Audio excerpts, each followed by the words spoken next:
其他消息，咱来关心台电是直直了钱。严格经济部长郭志辉是昨昏，伊阁一摆强调讲，伊并无支持政府拨钱去补贴台电，因为台电爱家己想办法赚钱，而且电价嘛爱反映成本。若是安尼，电费钱敢是会阁起？这部分伊认为爱交互电价审计委员会来决定。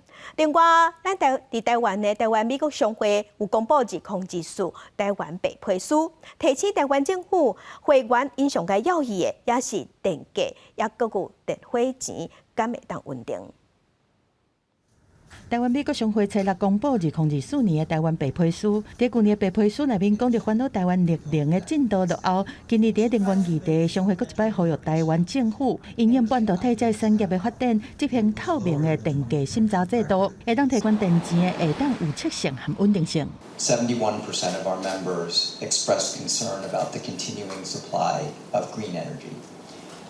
When it comes to price setting, our members have asked for ensured transparency and predictability in price setting. They have also asked to have a seat at the table when these discussions are being held.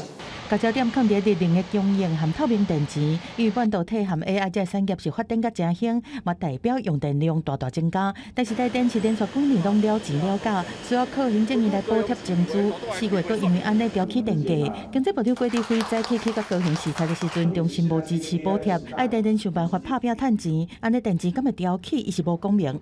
这个跟现在涨不涨电价没有正相关。好。但是现在这一次涨不涨电价是由这个我们好像有一个这个委员会，然后再评估涨不涨或者涨多少，不是我能够决定的。电池的问题是关系到民生，国际大厂即摆是连续扩大投资，互各界关心讲供电量敢有够来支援，嘛搁一摆引起核电厂敢要延役的讨论。对这郭志辉讲，敢要延役爱互委员会做相关的评估，若要延役，就会请相关单位提出延役，但是关键同款是伫咧法令的解套。记者综合报道。